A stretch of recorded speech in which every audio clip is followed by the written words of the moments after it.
जय श्री कृष्णा। आज हम कार्तिक मास कृष्ण पक्ष की रमा एकादशी की कथा सुनेंगे। श्री कृष्ण भगवान ने की जय।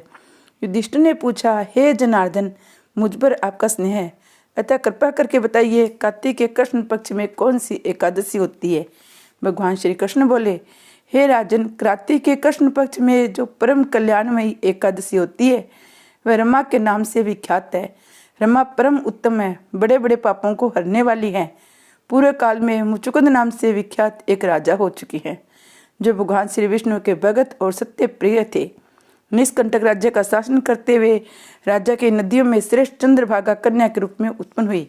राजा ने चंद्रसेन कुमार शोभन के साथ उसका विवाह कर दिया। एक समय की बात है, शोभन अपने ससुर के घर आए। उनके यहाँ दशमी का दिन आने पर समूचे नगर में ढिंढोरा पिटवाया जाता था कि एकादशी के दिन कोई भी भोजन न करे, कोई भी भोजन न करे, कोई भी भोजन न बनाए।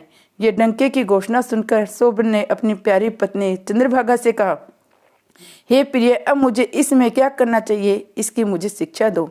चंद्रभागा बोली, प्रभु, मेरे पिता के घर पर तो एकादशी को कोई भी भोजन नहीं कर सकता। हाथी, घोड़े, हाथियों के बच्चे था, अन्य पशु भी अन्न, घास था, जल तक का आहार नहीं कर पाते। फिर मनुष्य एकादशी के दिन कैसे भोजन कर सकते हैं। हे प्राणनाथ, यदि आप भोजन करेंगे तो आपकी बड़ी निंदा होगी। इस प्रकार मन में विचार करके अपने चित्त को दृढ़ कीजिए। शोभन ने कहा, हे प्रिय, तुम्हारा कहना सत्य है, मैं भी आज एकादशी का उपवास करूंगा। देव का जैसा विधान है वैसा ही होगा। भगवान श्री कृष्ण कहते हैं, इस प्रकार दृढ़ निश्चय करके शोभन ने व्रत का नियम पालन किया। क्षुधा से उनके शरीर में पीड़ा होने लगी, अतः वे बहुत दुखी हुए। भूख की चिंता में पड़े पड़े सूर्यास्त हो गया। रात्रि आई।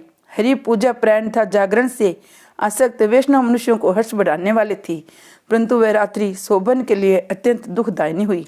सूर्योदय होते होते उनके प्राणांत हो गए। राजा मुचुकुंद ने राजोचित काष्ठों से शोभन का दाह संस्कार कराया। चंद्रभागा पति का परलौकिक कर्म करके पिता के ही घर पर रहने लगी।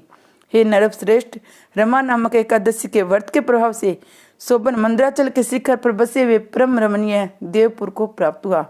वहां शोभन द्वितीय कुबेर की भांति शोभा पाने लगा। राजा मुचुकुंद के नगर में सोम शर्मा नाम से विख्यात एक ब्राह्मण रहते थे। वे तीर्थ यात्रा के प्रसंग में घूमते हुए कभी मंदराचल पर्वत पर गए। वहां उन्होंने शोभन को दिखाई दिए। राजा के दामाद को पहचान कर वे उनके समीप गए। शोभन ने उसमें द्विज श्रेष्ठ सोम शर्मा को आया जान सिंगरी आसानी से उनको पहचान लिया और उठकर खड़े हो गए और उन्हें प्रणाम किया। फिर कर्मश अपने ससुर राजा मुचुकुंद, प्रिय पत्नी चंद्रभागा तथा समस्त नगर का कुशल समाचार पूछा। सोम शर्मा ने कहा, हे राजन, वहाँ सबकी कुशल है। यहाँ तो अद्भुत आश्चर्य की बात है। ऐसा सुंदर विचित्र नगर तो कहीं किसी ने देखा भी नहीं होगा। बताओ तो सही, तुम्हें इस नगर की प्राप्ति कैसे हुई। शोभन बोले, द्विजेंद्र, कार्तिक के कृष्ण पक्ष में जो रमा नाम की एकादशी होती है, उसी का व्रत करने से मुझे ऐसे नगर की प्राप्ति हुई है। हे ब्राह्मण, मैंने श्रद्धाहीन होकर इस उत्तम व्रत का अनुष्ठान किया था, इसलिए मैं ऐसा मानता हूँ ये नगर सदा स्थिर रहने वाला नहीं है। आप मुचुकुंद की सुंदर कन्या चंद्रभागा से ये सारा वृत्तांत कहिएगा। शोभन की बात सुनकर सोम शर्मा ब्राह्मण मुचुकुंद नगर में गई। वहाँ चंद्रभागा के सामने उन्होंने सारा वृत्तांत कह सुनाया। सोम शर्मा बोले, सुबह मैंने तुम्हारे पति को प्रत्यक्ष देखा है था। इंद्रपुरी के समान उनके दूरदर्श नगर का अवलोकन किया गया है। वे उसे अस्थिर बतलाते थे, उसको स्थिर बनाओ। चंद्रभागा ने कहा, हे ब्रह्म ऋषि, मैंने मन में पति के दर्शन की लालसा लगी हुई है, आप मुझे वहां ले चलिए। मैं अपने पति के व्रत के पुण्य से उस नगर को स्थिर बनाऊंगी। भगवान श्री कृष्ण कहते हैं, हे राजन, चंद्रभागा की बात सुनकर सोम शर्मा उसे साथ ले मंदराचल पर्वत के निकट वामदेव मुनि के आश्रम पर आए।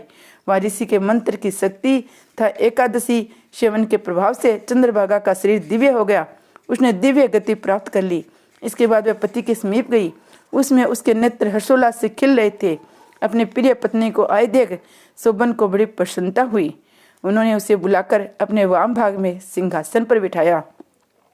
तदनंतर चंद्रभागा ने हर्ष से भरकर अपने प्रियतम से यही प्रिय वचन कहा, हे नाथ, मैं हित की बात कहती हूँ, सुनिए। पिता के घर में रहते समय जब मेरी अवस्था 8 वर्ष से अधिक हो गई थी, तभी से लेकर आज तक मैंने जो एकादशी के व्रत किए हैं, उनसे मेरे भीतर जो पुण्य संचित हुआ है, उनके प्रभाव से ये नगर कल्प के अंत तक स्थिर रहेगा तथा सब प्रकार के मनवांछित वैभव से समृद्धिशाली होगा।